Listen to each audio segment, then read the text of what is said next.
Hey, everybody. Tom Caps here with podcast episode number 15. Mm-hmm. Number 15. Wow. We're getting there. So, bird joke of the day.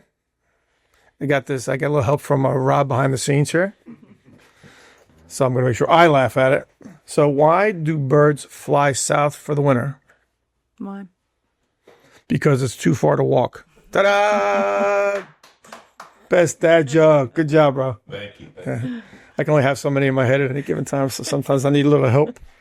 So, all right. So today's subject is what we decided to do is make a couple of these podcasts. We're going to talk about specific situations that we run into where people struggle. Mm-hmm.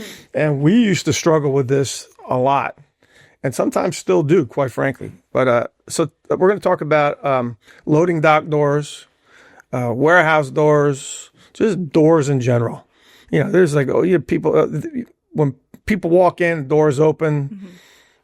It's supposed to shut behind you. Sometimes they don't. So there's entry points, and birds find these entry points because they want to get inside buildings. And the reason they want to get inside buildings is to get out of the weather most of the time. Sometimes there's a food source, water source, but basically they want to be inside, food, shelter, nesting, a bunch of reasons why they want to be inside. Yeah. So, and when you have doors open all the time, we have a loading dock situation. You may have, 30 doors and they're open all the time. You get to like one of these delivery companies where they have, 30 trucks being loaded at a time. They go out to deliver things. Doors are wide open on both sides. So birds have easy access in and out, in and out. And you're never going to stop all the birds from coming in. But it becomes a hassle because these birds will land on the beams up above, workstations, and they just poop all over the place. We had a place in Bangor, Maine years and years ago. Customer will remain unnamed. It was the worst place. We actually went and did the inspection. We had to use umbrellas to walk through this place. That's how many birds were there. Thousands of birds. And the people were working with umbrellas over their heads. It was unbelievable. So it can that was an extreme. It could get bad. But birds, they poop and the feces, they get dry, and then people breathe them in, they get sick, and it's a hassle. So there's OSHA issues. If it's a food processing plant, if you have a pallet of, bread, for instance, and they get one dropping out, they have to throw the whole pallet away. Mm-hmm. So it can be a hassle. So, how do you stop birds from getting in buildings? So we come up with a bird control program. So we always do programs. There's no one thing that stops the birds anywhere, ever. Yeah. It's always multiple things. It's always visual with multiple consequences. Sometimes it's multiple visuals with consequences. Mm-hmm. But we added a new tool to our arsenal this year, which is really making a difference. So we have these Ozone dispensers. That's like our first line. So what we do is we will mark the outside of a door, whether it be a man door, loading dock door, garage door. We'll mark the outside of that door with UV paint. And then we'll take one of the Ozone boxes and hang it above the door. If there's a canopy outside, a covered canopy that's 3 or 4 or 6 feet, we can put it outside right above the door. If there's no canopy, a lot of warehouses, there's no canopies outside. Or just a couple inches or a foot or so. These boxes aren't designed to be, directly in the weather. So we'll put those inside above the door. Now what happens is the Ozone boxes put out a constant flow of ozone. How they do it is there's like a little ring inside the box. And there's like a little pole in the middle to keep it simple. And that creates just an electrical charge like a spark plug would do.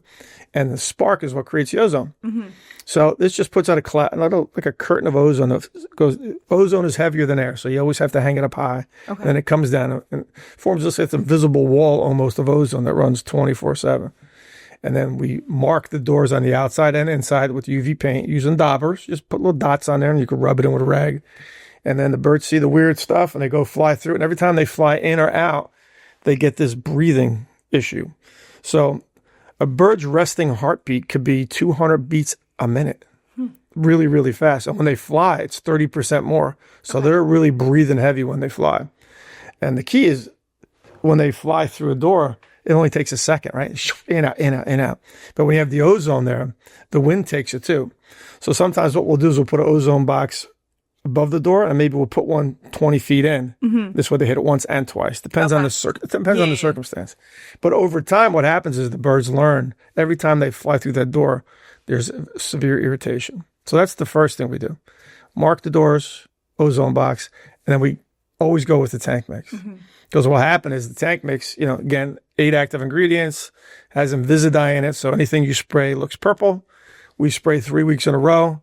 And the reason we do that is because, we're trying to protect the entryway, but I like to protect the entryway from as far away as possible. So I'll go stand by that entryway and I turn my back to the building and I look out to see what's around me. And if there's a perimeter filled with trees and bushes, or there's a dumpster area or some pallets that are stacked, the birds are in the pallets. They're on the dumpster looking for food. They're for sure in the trees and bushes along the perimeter. I'll spray all those areas, including the loading dock doors, under the loading dock doors, around the loading dock doors, anywhere a bird can think about loafing before they fly through. Okay. And that way, when a bird approaches a warehouse, it's all purple. And the trees are, so the trees are irritating on the perimeter. If I go land on that dumpster over there, it's irritating. If there's some pallets that are stacked, that's irritating. I try to fly through the door, it's irritating. A lot of times the birds will get underneath. Even when the loading dock doors are closed, they'll sneak through the little openings underneath. So a lot of times we have these little bird pucks that we use, or we'll use the bird bombs. And what they do is our pucks are different. There's other companies out there that sell these optical pucks that they look like fire supposedly, and then they outgas. Okay. And for our purposes, to put them in little cubby holes, that would work great. But they sell them to put them all over. It's like their big line of defense is these pucks. Okay. But all pucks stop outgassing after a while. So what we do is we do the initial install, the UV paint, ozone box. We spray monthly. And then we have our pucks or our bird bombs that we change out monthly. Not monthly, I'm sorry, quarterly. So, and also we'll do sometimes inside is if there's some really important spots you can't have poop right away, we'll do the gel and UV paint application. Okay.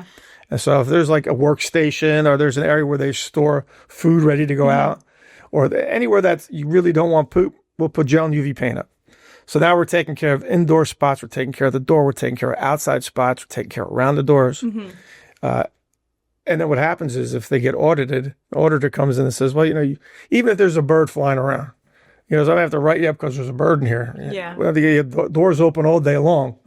And the auditor doesn't have any. So what are you doing? We said, well, we got the ozone boxes, we got the UV paint. We have a guy coming monthly to spray the whole exterior of the building and any loafing areas. We got these bird pucks over here, and we got the the dumpsters we got the bird bombs. So we have a program in place, and the auditor really can't add anything other than maybe leave the doors closed more often, which they would do if they didn't. If they're not using the door, they close it. Yeah. So that helps get people through the auditing process. And what happens is by creating this constant pressure with the ozone box, the tank mix, the gel UV paint, putting these simple things together and being consistently in place. And when we're not there, we spray once a month, but when we're not there, you got the bird pucks, you got the bird bombs, you got the ozone. Yeah. So there's constant pressure. And then what happens is if there's a little bit of housekeeping done inside, make sure there's no loose seed laying around, limit the water sources available, just a little bit of working together, you'll be able to drop those birds in no time at all. And it gets better and better and better and better. We see it all the time. You have a big problem, you treat it the right way, treat it like you do any other rodent, once a month, and it gets better and better and better. And that's good for the customer, and it's good for the pest control provider because pest control providers live on reoccurring revenue. Yeah. That's how they build their wealth. That's how they make money. And also that's how you solve the problem. You can't just go in and do one thing and leave. It has to be a continuous, nonstop thing. So the ozone boxes, again, you hang them above a door. The ozone will drop about 10 feet or so and then turns back into oxygen. It makes the place smell better. Doesn't hurt anybody.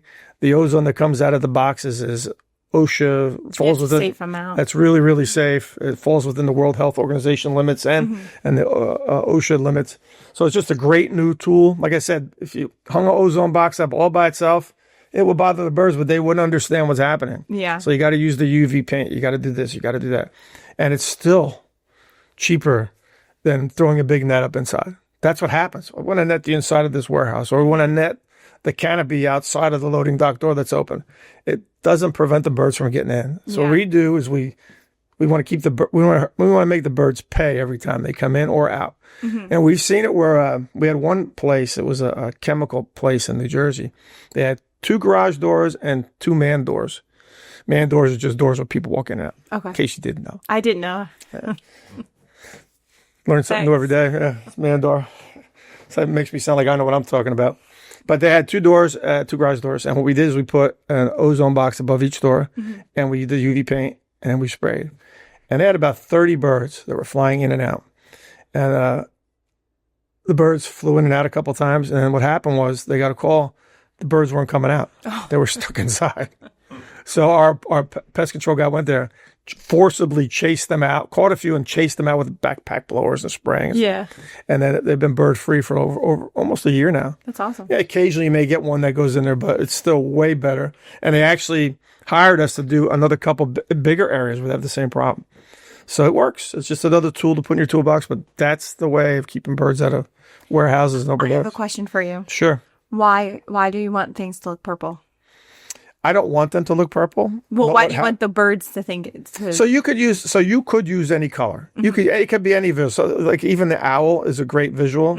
And what happens is birds are part of the food chain. It always comes down to how they act. So birds are part of the food chain. If they see a novel object, anything new that you put into a place is a novel object. For a resident bird or even a bird that's migratory, if they see something weird that they haven't seen before, it's a novel object that represents danger. Okay. So they'll avoid it for a little bit.